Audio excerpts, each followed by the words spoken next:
So viewers, the topic for today's discussion is language on television and language for television.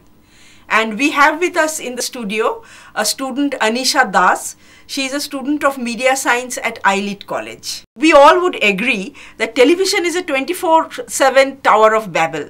You switch on the TV and continuously there is talk. People argue and counter-argue. Some people come and vent their anger. Some people even cry on television. They propose love on television. There are news and views that are continuously pouring out of television. There are comedy shows. The television tries to make us laugh. Television even tries to sell things to us. So people are continuously prevailing upon us to buy this, that and the other. So continuously something or the other is happening on television without a moment's break. And what's interesting, television speaks in multiple tongues, in the sense that there are so many channels on television, and you switch to any channel and more or less the same thing is happening, continuous talk. So to an uninitiated person, it might sound like one continuous jumble of words pouring out of the idiot box. So you might have noticed that there is some method in the madness, right? And today we are going to see what that method is in the apparent madness of the language of television. So the first thing, if you are scripting for television, the words on television are meant to be heard and not read.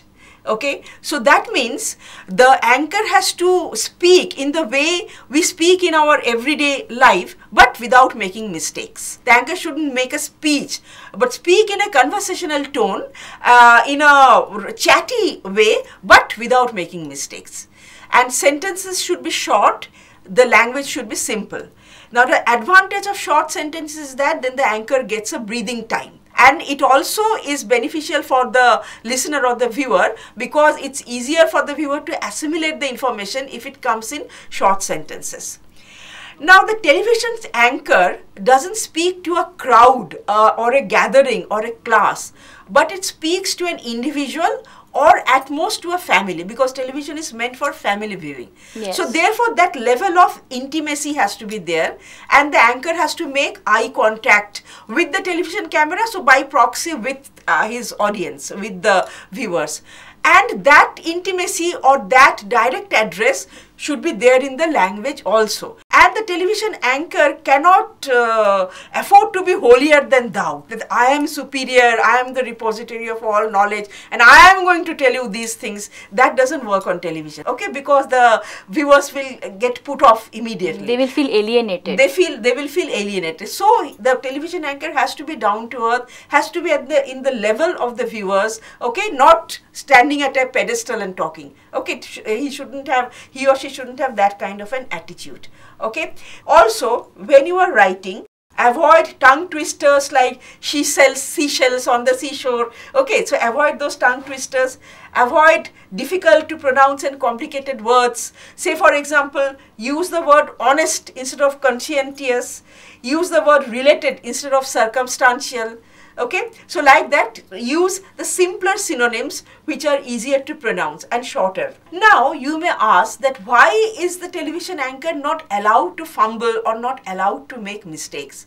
So that is where the preparation goes. Alright, so that, I mean, he cannot unprepared. If he suddenly sits and comes in front of the TV, he might fumble and falter for words and like that, which he should not do. But why he should not do? If I have to give an answer to that, firstly, falterings and fumblings show that the person is not prepared. So I think the viewer will get distracted. Okay, maybe he himself is doubtful about what he is saying. Absolutely. So viewer will get distracted. Viewer will lose faith in the anchor.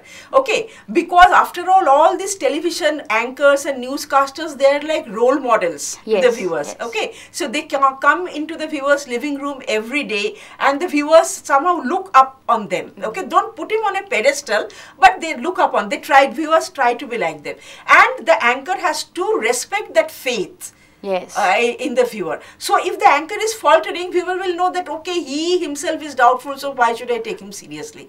The viewer has to take the anchor seriously. Yes. And if the anchor falters or fumbles, then that bonding between the viewer and the anchor will be broken, and that will be disastrous for the television channel. Alright. So these are some general rules of thumb.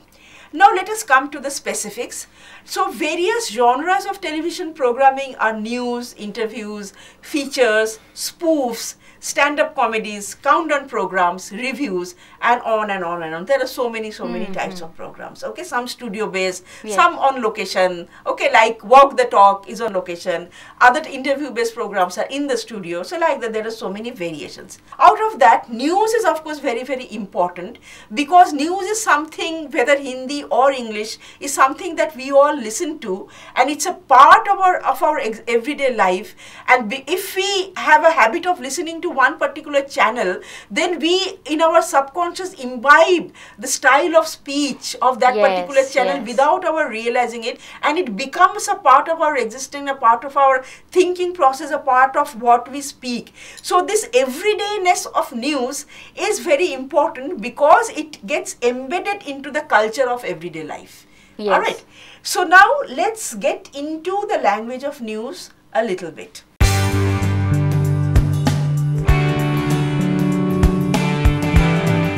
So I read out something for you, and you tell me whether it is good or whether it needs an improvement. Okay? Supposing I am a newscaster and I say, duty on imported meat and vegetables will be reduced by 10%, and the special subsidy for rice exporters will be increased by 5%. But these changes will not come into effect until after the next budget. What do you think? Firstly, I think, yes, it is short. That is a good thing. But then what I think is, if it is about the next budget, then maybe it should not have been included in this news in the first place. Yeah. So the thing is that first of all, the sentence is too long. It is too long a sentence. Okay. So that is one bad thing. And it is too many ideas are conflicting here. Yes, both the rice thing as well as the meat and thing. Oil and this and that. So therefore, one has to break it up. So therefore, one has to say it like this: import duty on meat and vegetables will be reduced by 10%. Full stop. Full stop. The special subsidy for rice exporters will be increased by 5%. Full stop. These changes will come into effect after the next budget. Okay, instead of saying these changes will not come into effect until the next budget, okay, then you said, then why are you talking about it? Alright, so therefore the newscaster has to say these changes will come into effect after the next budget. Okay, assertive, positive. Alright, and break up a long sentence into shorter sentences.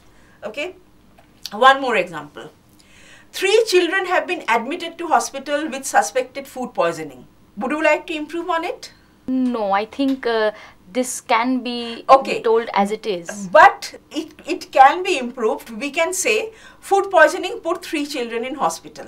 Yes, it is shorter. Shorter, and it is active voice. The previous sentence, 3 children have been admitted to hospital with suspected food poisoning, is passive voice. Now for television, active voice is always preferable. Okay. Now as a newscaster or news reporter has to remain objective. Now this is something very, very difficult, because in our everyday language there are these adjectives, even nouns and verbs, which are very loaded. Okay, and that they have become loaded through everyday use. Alright, and they become biased. Particularly in a country like India, which is multicultural, multi-ethnic, multi-religious, it is, if you are not careful, then unwittingly you might make a statement or you might use an adjective which will hurt the sentiments of a particular community, okay, or a particular religious group. For example, suppose there is a strike, factory strike, all right. So therefore, there is the striking workers' point of view, and there is the managerial classes' point of view. Yes. Now the workers have gone on strike because they are demanding something, a raise in salary or whatever. Alright. And the managerial classes are thinking that the workers have gone on strike, it is a wastage of working days, our productivity has gone down, so that is hampering our business, and so on and so forth. So the two groups will have 2 points of view. Clashing points of view. Clashing points of view, and you have to be neutral. Now, supposing you say that on yet another day, the workers of such and such factories continued the strike, bringing down the productivity by one more day, something like that, all right? That is negative for the strikers, because with strikers, after all, they are sacrificing their daily salary, all right? So they are fighting for something, okay? But here you are putting them in a light that they are thoughtless, they are bringing down productivity, understood? So therefore, you have to strike a balance. You have to say, yet another day we saw a deadlock between the managerial classes and striking workers, and they could not come into an understanding. Okay, something like that. Okay, which is neutral and which is not putting any color or any bias on any one of the two groups. So that is what I mean by objectivity. Now, similarly, like nouns, slum, shack, hutments, okay, they all have a negative connotation. Okay, instead of that, if you just say living quarters, maybe humble living quarters, so that is neutral. Now, disrupted is a negative connotation, maybe came to a standstill or kept on hold. Kept on hold is more neutral than say disrupted, understood? Similarly, active resistance, if you use that word active resistance, that is again a more respectable term than maybe disruption or definitely. Okay, then another thing, avoid paired negative. What do I mean by paired negative? If I say he was not unhappy, no, I understand he was happy, I understand he was unhappy, but if I say he was not unhappy, what does it mean? So there is an ambiguity. Okay, similarly, if I say I am not uncomfortable, there is an ambiguity. So when you put this pair negative, two negatives, there is always an ambiguity. Okay, what do I mean? Now on television, particularly news, you cannot play with ambiguity. You have to be assertive. All right. So therefore, do not use these pair negatives. Now, speaking of objectivity and neutrality, when Osama bin Laden was captured by the American troops, in Pakistan, and when the American journalists in the American media broke that news, one of the senior journalists, he commented, he praised in fact how the American media handled it. He wrote, commentators were careful to keep intact their professional objectivity and not share openly in America's sense of victory and jubilation over a deeply hated foe. Anchors on the network tried hard to remain newsy and not given to their emotions. Alright, so it seems that in America everybody hates Osama bin Laden, so everybody must be jubilant, must have been jubilant on hearing the news, but that jubilation didn't spill forth when they did the news reporting. Okay, so they remained objective and neutral, okay, and that's why the senior journalist has praised that attitude. Alright, so this is something we all should remember. The other thing is that different channels are meant for different groups of listeners. Say NDTV 24/7. So NDTV 24/7 knows that who are their listeners mainly. The target audience. A target audience. Similarly, ABP Anando, the Bengali channel, knows that who are their target audience. Okay. So every channel have in mind a certain profile of primary target audience, and they tune their language accordingly, and that is what makes one channel different from another. Alright, so it is the mode of address, the tone of a newspaper or broadcast that distinguishes it from its competitors and provides as much appeal to the viewers and readers. This is one senior media pundit, Hartley, he had said in as long as back in 1982. You have to be conscious about which channel you are writing for or which channel you are working for, and accordingly you have to shape your language or shape your script according to the profile of the audience that the channel addresses. Alright. Okay, let's do a little exercise. Supposing you are conducting an interview based program and today the guest in your studio is Amitabh Bachchan. Now you have to introduce Amitabh Bachchan, although he is a well-known figure, but still you have to give an introduction to Amitabh Bachchan. So I would like to see how you would introduce Amitabh Bachchan if you are conducting the interview for an English news channel, and also if you are conducting an interview for an entertainment channel. Because the words you choose, the information you give are going to be different, isn't it, for the two different channels. So you give me two introductions of Amitabh Bachchan, one for an English news channel and the other for an entertainment channel. So I will start with the news channel. Today we have Mr. Amitabh Bachchan with us, the great superstar who has won 219 national, international and also civilian awards for his contribution to the Indian cinema. Mr. Bachchan has been crowned as the superstar of the millennium by not just the Indian Filmfare but also by the BBC. He is the Indian honoured with France's highest civilian honour, the Knight of the Legion of Honour. We welcome Mr. Bachchan, the humble superstar, in our midst to hear his views in this context. Okay, good. For the entertainment channel. Today on the show, I am about to call the septuagenarian superstar who resides in Pratiksha, Mumbai.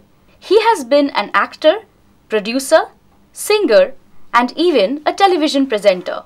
With more than 41 nominations at Filmfare and numerous national and international awards, he has also been honoured with the Padma Shri, the Padma Bhushan and the Padma Vibhushan.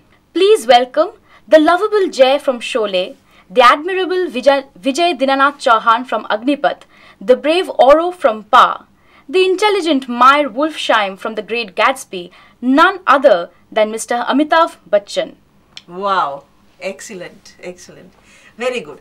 So, okay, so you have got it that depending on the channel, you are going to fine tune your language. Okay, because each channel has its dedicated audience niche. Alright, and you are going to address to them.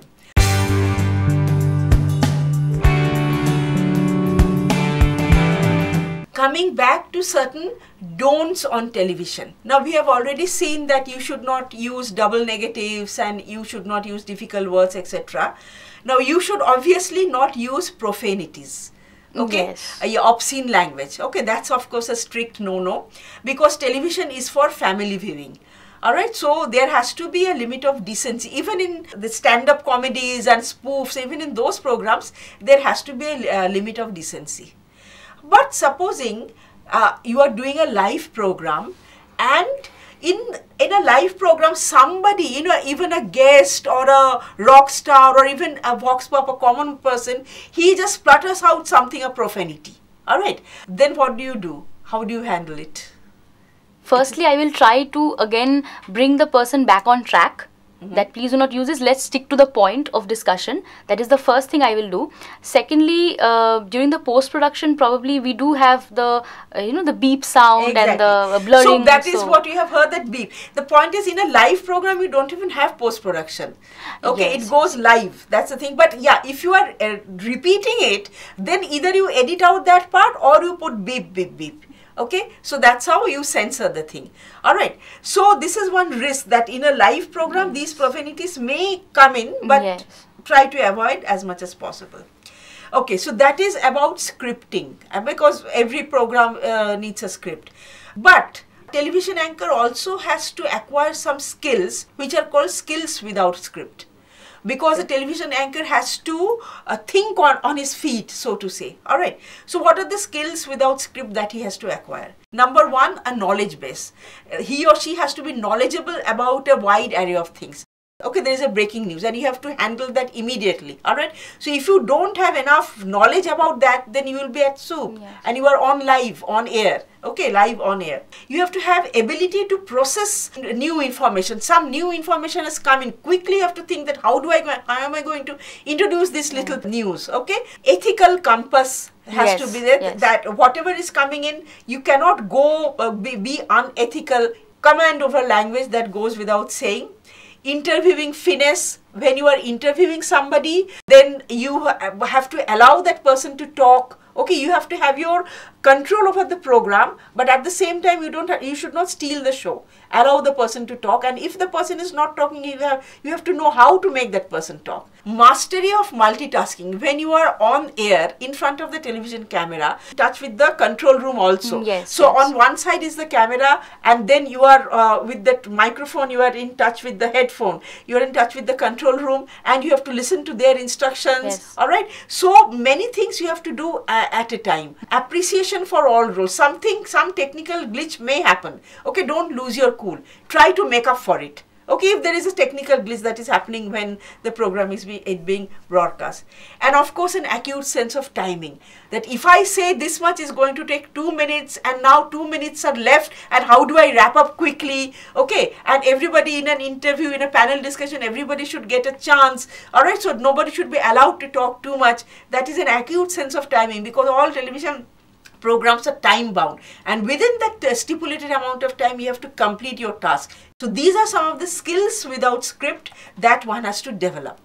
Now, having said that, I would love to show you certain television programs and get your views on them. So if you just watch a little bit, you will see how Karan Thapar is allowing Subramaniam Swamy to speak, but at the same time asking very provoking questions, so that he has to spark a controversy, because controversy takes up TRP ratings. All right. So without being excessively assertive, he still has to strike a controversy. Hello and welcome to Devil's Advocate. In a recent article in DNA, Subramaniam Swamy has said that Indian Muslims must either proudly accept and acknowledge their Hindu ancestors and legacy, or be disenfranchised. To many, that feels like hateful communal prejudice. But how does Dr. Swamy defend himself? That's the key issue I shall put today to Subramaniam Swamy himself. Dr. Swamy, you're a Harvard professor, a former law minister. You're at the forefront of the campaign to bring the 2G accused to justice. How do you account for this hateful communal prejudice against Muslims? No, it's not hateful at all. It's first of all factually correct that Muslims of India have DNA-wise the same DNA as us, and therefore there's nothing wrong with them acknowledging that their ancestors are Hindus. If they say that Hindus are not their ancestors, then who could be their ancestors? Now, after all, we created Pakistan for those Muslims who didn't consider themselves as ready to live with their Hindu brothers. Declare India a Hindu Rashtra. Yes. Rename India Hindustan as a nation of Hindus and those whose ancestors were Hindus. And then you say you want some 300 mosques removed. Clearly, you're not quoting me correctly. I am quoting you correctly. Please. It was conditional. It was conditional on the goals of the terrorists. But hang on a moment. You believe that those goals are facts. Therefore, these conditions follow as light follows exactly. day. No. If they execute the terrorist acts, then these should follow as a retaliation. Even the attempt to declare India Hindu Rashtra and call it a nation of Hindus. A nation of Hindus suggests that your concept of India does not have room for Muslims. No. Hindus doesn't necessarily mean Hindu religious theology. What does Hindus mean? Hindus means it's a value system. Well, hang on a second. Why did you not specify that in your article? Well, when you write an op-ed, you don't specify everything. Another one which comes on the weekend, because it's, sums up the week's events. It comes once a week. And what is this about? It is a spoof of all the important news events. So you see in his body language, in the language he speaks, he's speaking English, okay. But in it, what is it? I mean, it's, the whole thing is a comedy. He makes, so there is no mistaking. It's a kind of a satire, and this is a light-hearted way of critiquing the politicians. Otherwise, it's very difficult to critique the politicians. But this is their way of critiquing the politicians and bringing out their follies, but packaged as a comedy show. Okay, that's what makes it interesting. Defence Minister Manohar Parrikar has reignited the debate on whether women should be allowed to serve at the front line or not by suggesting that the army open ground combat roles to women. In short, starting an all-woman army battalion. Now, my question is, if that happens, do we still call them Jawans? And if a man is caught in the all-woman battalion, is he a spy or a prisoner? What's a man doing amongst them? I mean, is he one of those guys, because you know how we are. You might wear uniform, but you still don't know how to behave with women. Now, this is an interview of Shashi Tharoor and Al Jazeera channel. Now, I would like to ask one simple question. Do you think Shashi Tharoor will make a good television anchor? Just watch this and tell me. One day, in the years to come, an independent Kashmir may ask India for similar reparations and a similar apology based on the same line of argument you advanced there, based on the fact that the Indian government, Indian armed forces wreaked violence, havoc, destruction in Jammu and Kashmir in recent decades. I think purely on the specific economic argument that I've talked about, how the British depredations deprived India economically, I think you will find that the contribution of the rest of India to the state of Kashmir economically vastly outstrips anything else. So the economic argument for reparations would never apply. Secondly, as far as the wrongs that have been committed in Kashmir, Indians have been the first to acknowledge them, to take action. But when you were in government, what did you do to hold Indian armed forces to account for the violence and chaos in Jammu and Kashmir? I have informally had contacts with the Home Ministry about some of the concerns that were brought to me by human rights groups that I've been in touch with. But the fact is that this was not within my area of responsibility, and I cannot interfere in the work of other government departments. No minister can in any democratic system. Do you think he is going to make a good television anchor? Of course, he has the potential of becoming a very good television anchor, but I think he also has the habit of giving his own opinions very much. So as you've correctly said and put it in the before slot, giving your own opinions kind of shows biasness a little bit. So what you are trying to say that he is way too opinionated. Yes. Number one. Number two, I feel that he is a little too pompous. Sorry to say so. And television anchors cannot afford to be pompous. He is a little pompous and little holier than thou. He has that attitude. So in conclusion, I would just like to wrap up by saying that even though television is a Tower of Babel, continuously pouring out words into our midst and into our minds and in our lives, but there is a method in the madness, and there is a lot to learn from television, because whether we like it or not, we keep watching television, and the language of the television influences us. It gives new words to us, new expressions to us. So if we watch television a little carefully, we will learn a lot about how to strike a chord with the people, how to adjust oneself according to one's audience, and in effect how to be heard effectively. How do you make yourself heard, and how do you make yourself taken seriously? This is what television has to teach us. So thank you very much. Watch television and learn from your favorite anchors. Thank you.